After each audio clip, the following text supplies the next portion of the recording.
बिस्मिल्लाहिर्रहमानिर्रहीम। अस्सलामुअलैकुम। Welcome to my channel Sabir Shafiq. आज ये टॉपिक के साथ एक्सेल पे मैं आपको पेमेंट वाउचर फॉर्मेट बनाना सिखाऊंगा। तो सबसे पहले आप हमारे चैनल को सब्सक्राइब कीजिए और साथ ही बेल आइकन पे क्लिक कीजिए ताकि हमारी जो भी वीडियो अपडेट हो सबसे पहले उसकी नोटिफिकेशन आप तक पहुँचे। तो स्टार्ट करेंगे अपना आज का टॉपिक। आज का जो हमारा टॉपिक है वो है पेमेंट वाउचर फॉर्मेट, यानी एक्सेल के ऊपर आप अपना पेमेंट वाउचर फॉर्मेट कैसे बना सकते हैं यहाँ पर। तो इसके लिए सबसे पहले हम अपना जो है वो फॉर्मेट रेडी करेंगे कि आपके पास जो है वो अकॉर्डिंग टू वाउचर क्या क्या चीज़ होनी चाहिए और इसको हम किस तरीके से कैलकुलेट करेंगे। तो डिटेल्स हम यहाँ पर बना लेते हैं इस तरीके से। तो जैसे मैंने यहाँ पर सेलेक्ट कर लेना है इस तरीके से इन सेल्स को और यहाँ पर मर्ज कर देंगे। और मर्ज करने के बाद जो है यहाँ पर हम हेडिंग डाल देंगे पेमेंट वाउचर। तो ये हमारी हेडिंग हो जाएगी, यहाँ पर पेमेंट वाउचर हो जाएगी। सेंट्राइज कर देंगे, साइज हम बढ़ा देंगे यहाँ पर इस तरीके से, बोल्ड कर देते हैं।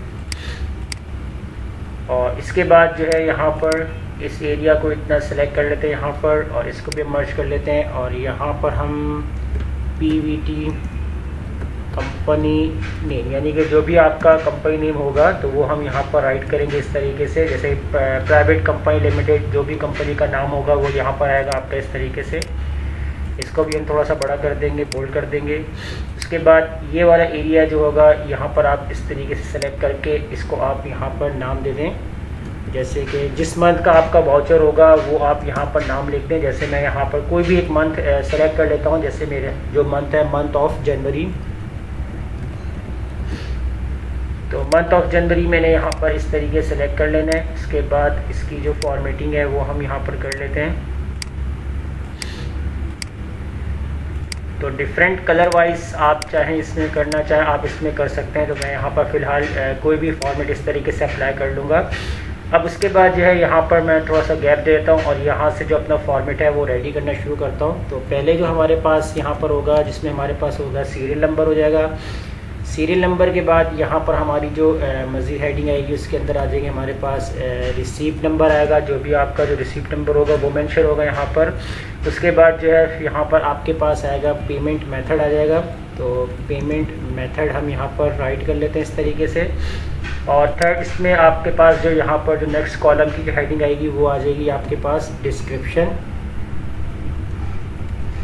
और डिस्क्रिप्शन के बाद जो है यहाँ पर आप ऐड करेंगे आपका अमाउंट। तो इनको अब हम यहाँ पर जो है कॉलम का जो साइज़ है वो हम सेट कर लेते हैं। तो इस तरीके से मैंने डिस्क्रिप्शन में भी थोड़ा सा गैप इस तरीके से कर दिया है।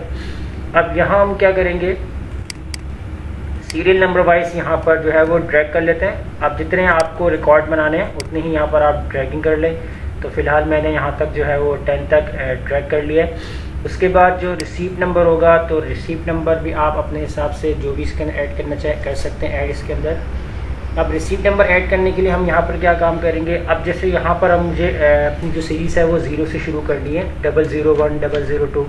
तो जैसे ही मैं यहाँ पर 001 राइट करके एंटर करूँगा तो देखिए मेरे पास क्या हुआ, यहाँ पर जो 0 हमने स्टार्टिंग में लिखा था वो आ नहीं रहा, क्योंकि 0 फॉर्मेट यानी कि एक्सेल के अंदर नहीं आता स्टार्टिंग में। तो इसका आपको एक कंडीशन बनानी पड़ती तभी आपको 0 शो करेगा। तो जितना एरिया आपको सेलेक्ट करना है, जितना एरिया पे आपको काम करना है, आपको कंडीशन बनानी है, आप उतनी सेल्स को सिलेक्ट करें। और सेल्स को सिलेक्ट करने के बाद आपने क्या काम करना है, यहाँ से मोर फॉर्मेट में चले जाना है, मोर नंबर फॉर्मेट पे जाएंगे। और उसके बाद जो है यहाँ से आपने कस्टम पे जाना है। यहाँ जर्नल जहाँ लिखा हुआ है तो यहाँ पर आपने 0 प्रेस करना है, 1 2 3। अब देखें 3 दफ़ा 0 इसलिए प्रेस किया क्योंकि मुझे नंबर से पहले 2 0 चाहिए और जो थर्ड 0 हमारा है वो हमारा डिजिट से नहीं खिलाएगा, ये 1 2 3 4।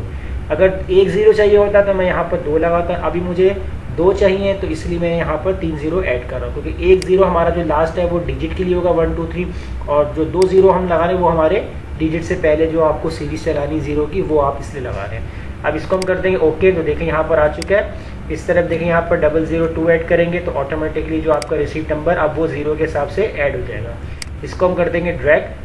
तो अब आपके पास ये है वो जो रिसीप्ट नंबर भी मिल चुका है। अब पेमेंट मेथड के अंदर आप यहाँ पर डिफरेंट कैटेगरीज होगी वो लिखेंगे। जैसे कि आपको मिल गया है कैश, कुछ पेमेंट मेथड आपके पास कैश में आएंगी और कुछ आपके पास चेक में आएंगी और कुछ आपके पास ऑनलाइन में आ जाएंगी यहाँ पर। तो इस तरीके से हम यहाँ पर राइट करते जाएंगे और इसके बाद यहाँ भी हम कैश लिख लेते हैं और यहाँ भी हम कैश लिख लेते हैं और यहाँ पर अब हम ऑनलाइन लिख लेते हैं और इसके बाद यहाँ पर अब हम लिख लेते हैं चेक और चेक के बाद दोबारा से हम यहाँ पर चेक राइट करेंगे। तो डिफरेंट आप जो भी इसमें लिखना चाहें लिख सकते हैं। तो फिलहाल मैं यहाँ पर कैश और चेक और ऑनलाइन ये कैटेगरी से और लिख रहा हूँ कि आपके पास जो पेमेंट है वो डिफरेंट किस तरीके से आपके पास मौजूद है। और यहाँ पर अब हम देखेंगे डिस्क्रिप्शन। तो डिस्क्रिप्शन एज एक फॉर्मेट है। तो अभी हम यहाँ पर फिलहाल कुछ नहीं कर रहे, तो इसके लिए हम क्या करेंगे, सिंपल यहाँ पर अंडरस्कोर, इसमें हम डैश लगा लेते हैं। इसमें आप डैश लगा लें इस तरीके से, एंटर करें और इसको भी आप ओके कर दें और यहाँ से आप इसको ड्रैग करें और ड्रैग करने के बाद इसकी जो अलाइनमेंट है सेंट्राइज कर दें यहाँ से और जो कलर है वो थोड़ा सा आप यहाँ पर जो है इसको लाइट कर लें। तो हमने बिल्कुल ये जो लाइट ग्रे टाइप है इसको इस तरीके से सेलेक्ट कर लिया ताकि वो ज़्यादा डार्क ना हो इस तरीके से, यानी कि डिस्क्रिप्शन में आप कुछ भी ऐड करना चाहें एक फॉर्मेट तौर पर वो आप इस तरीके से डैशेस बना दें इसके अंदर। अब अमाउंट यहाँ पर कितनी कितनी अमाउंट आई है तो ये भी एक सैम्पल है। तो अमाउंट आप यहाँ पर लिख लें जैसे 5000 और 5000 के बाद यहाँ पर आपके पास आ जाएगी 12000 आ जाएगी और 12000 के बाद यहाँ पर आपके पास आ जाए 22,000 के बाद आपके पास आ जाए 15,000। तो ये भी मैं अपने पास से ही लिख रहा हूँ यहाँ पर। और इसके अलावा 85,000 कर लेते हैं यहाँ पर एंड इसके बाद जो हम यहाँ पर ऐड कर लेते हैं 3000 ऐड कर लेते हैं। तो इसके ये भी चीज़ें जो है दोबारा बता दूँ कि ये पेमेंट जो हमने लिखी है अमाउंट वगैरह और ये कैश पेमेंट वगैरह ये अभी मैं फ़िलहाल एक सैम्पल बना रहा हूँ, तो ये आप कुछ भी लिख सकते हैं इसके अंदर। अब यहाँ पर हम लिख लेते हैं 18,000 और 18,000 के बाद यहाँ पर हम लिख देते हैं 15,500 तक कर लेते हैं। तो ये हमारे पास जो है वो डिफरेंट अमाउंट वगैरह भी मेंशन हो गई है। अब इसके बाद हम क्या काम करेंगे, ये एरिया हम इसको बोल्ड कर लेते हैं और इतना एरिया जो है वो हम यहाँ पर जो फॉर्मेट अप्लाई कर लेते हैं ऑल बॉर्डर्स के साथ। अब नीचे आएंगे यहाँ पर और यहाँ पर अब हम क्या कहते हैं पहले नीचे इसमें हम ऐड करेंगे टोटल ऐड कर लेंगे, कॉलन लगा देंगे और यहाँ पर जो है फॉर्मेट हम सेलेक्ट कर लेते हैं ब्लैक ही बाय डिफ़ॉल्ट और इसको हम बोल्ड कर लेते हैं और इसको बोल्ड करने के बाद इस पूरे फॉर्मेट को कॉपी करवा लेते हैं नीचे तक यहाँ तक और इसको अब हम यहाँ पर बॉर्डर दे देंगे इस तरीके से और अलाइनमेंट जो होगी वो हमारे पास जो चली जाएगी वो राइट अलाइनमेंट चली जाएगी इस तरीके से। अब इसके बाद जो है यहाँ पर हम ऐड करेंगे कैश, कॉलन लगा देंगे। इसके बाद यहाँ पर हम ऐड करेंगे चेक, कॉलन लगा लेंगे और इसके बाद हमारे पास जो लास्ट जो हमारे पास पेमेंट मेथड आ रहा है वो ऑनलाइन आ रही है। अब ये 3 कैटेगरी हमारे पास आ जाएंगी इस तरीके से। इसको भी हम यहाँ पर फॉर्मेट देंगे। सबसे पहले हम यहाँ पर टोटल निकालेंगे, तो इसको हम यहाँ पर बोल्ड कर लेते हैं। जो भी हमारा आंसर आएगा कलर फॉर्मेट हम चेंज कर देंगे। टोटल के लिए हम यहाँ पर लगाएंगे इक्वल सम का फॉर्मूला यूज़ करेंगे। ये आपकी अमाउंट टोटल हो जाएगी यहाँ पर ब्रैकेट क्लोज एंटर। तो ये आपके पास आपका जो टोटल आ चुका है। अब कैश कितना है आपके पास, कैश की अमाउंट, चेक की अमाउंट कितनी है, ऑनलाइन की अमाउंट कितनी आई टोटल। तो इसके लिए हम यहाँ पर फॉर्मूला लगाएंगे इक्वल सम इफ का फॉर्मूला यूज़ करेंगे। रेंज के अंदर आपने क्या काम करना है, यहाँ पर ये पेमेंट मेथड वाला कॉलम सेलेक्ट करना है, कॉमा लगाएंगे आप और डबल कोटेशन के अंदर आप यहाँ पर राइट करेंगे कैश कोटेशन क्लोज कॉमा और सम रेंज के अंदर ये अमाउंट वाला कॉलम सेलेक्ट करेंगे। टोटल वाला कॉलम नहीं कीजिएगा सेलेक्ट, सिर्फ amount column bracket close enter.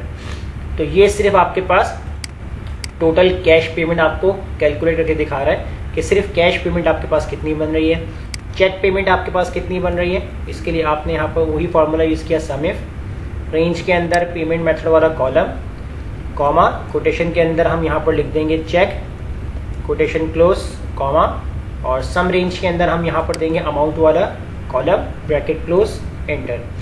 तो ये आपके पास चेक अमाउंट आ गई। अब लास्ट जो है वो आपकी ऑनलाइन अमाउंट देखेंगे, हम यहाँ पर इक्वल लगाएंगे और सम इफ का फॉर्मूला यूज़ करेंगे। रेंज के अंदर पेमेंट मेथड आ जाएगा आपके पास, कॉमा लगाएंगे। कोटेशन के अंदर अब हम यहाँ पर लिखेंगे ऑनलाइन कोटेशन क्लोज कॉमा और सम रेंज के अंदर अब हम दे देंगे यहाँ पर ये अमाउंट वाला कॉलम ब्रैकेट क्लोज और यहाँ पर जो है मैंने कॉमा लगाना है, ये कॉमा लगा लिया। और अब हम यहाँ पर कर देंगे इंटर। जैसे इंटर करेंगे तो देखिए यहाँ पर अब आपके पास क्या हुआ कि आपके पास टोटल कैश कितना आ रहा है, टोटल चेक अमाउंट कितना आ रहा है, टोटल ऑनलाइन अमाउंट कितना आ रहा है और फाइनली टोटल आपके पास कितना बन रहा है। तो ये तो हमारे पास पूरा जो फॉर्मेट यहाँ पर रेडी हो चुका है। और अब यहाँ पर आपका जो भी कैशियर नेम होगा वो आप यहाँ लिख लें, कैशियर नेम लिख लेते हैं। यहाँ पर कोई भी आपके पास जो होगा कैशियर नेम वो आप यहाँ पर राइट कर लेंगे। इन दोनों को आप सेलेक्ट कर लें, अलाइनमेंट और फॉर्मेट बोल्ड कर लें इसको, और कलर जो है हम यहाँ पर चेंज कर लेते हैं इस तरीके से। और अब यहाँ पर अब एक काम और कर लेते हैं कि इस एरिया को हम यहाँ पर हाईलाइट करवा लेते हैं। अभी हाईलाइट मैंने क्यों करवाया है यहाँ पर, और इनको हम कर देंगे थोड़ा बोल्ड और इसके ऊपर कलर्स चेंज हम करेंगे। अब जैसे हमने यहाँ पर अमाउंट देखा था कि आपके पास टोटल कैश कितना है, टोटल अमाउंट कितना है, लेकिन अब हम देखेंगे आपके पास कैश की एंट्री कितनी है, ऑनलाइन की एंट्री कितनी है और चेक की एंट्री कितनी है। तो इसके लिए हम यहाँ पर फॉर्मूला अप्लाई करते हैं, इक्वल। तो इक्वल से पहले हम क्या कर लेते हैं, यहाँ पर इसको पहले लिस्ट बनाते हैं। लिस्ट के लिए हम जाएंगे डेटा में और यहाँ से जो हम डेटा वैलिडेशन यूज़ करेंगे, एनी वैल्यू में जाके लिस्ट, और सोर्स में जाकर जो है हम यहाँ पर अप्लाई करेंगे जो भी हमारी कैटेगरीज है। एक हमारे पास है कैश, कॉमा, उसके बाद हमारे पास है चेक, कॉमा, और लास्ट हमारे पास है ऑनलाइन। तो स्पेलिंग बिल्कुल सही रखिएगा यहाँ पर, ओके कर देंगे। तो देखिए ये आपकी ड्रॉप डाउन लिस्ट बन चुकी है। अब यहाँ पर फॉर्मूला लगा दें, equal count if formula use, count if formula use करेंगे। रेंज के अंदर आपने क्या काम करना है, आपने ये रेंज सेलेक्ट कर लेनी है कंप्लीट, कॉमा लगाएंगे। और क्राइटेरिया के अंदर आपने क्या काम करना है, क्राइटेरिया के अंदर आप ये वाला सेल सेलेक्ट कर देंगे और ब्रैकेट क्लोज, इंटर। जैसे इंटर करेंगे तो देखिए इसने आपको बता दिया है कि कैश की जो टोटल एंट्री कितनी है, 4 है, और उस 4 की अमाउंट कितनी आ रही है, 1,28,000। तो ये आपकी अमाउंट आ रही है। और इसी तरह के हम यहाँ से चेंज करेंगे चेक, तो देखिए चेक की एंट्री कितनी, 3 है, आप देख सकते हैं, 1 है, 2 है और 3 है।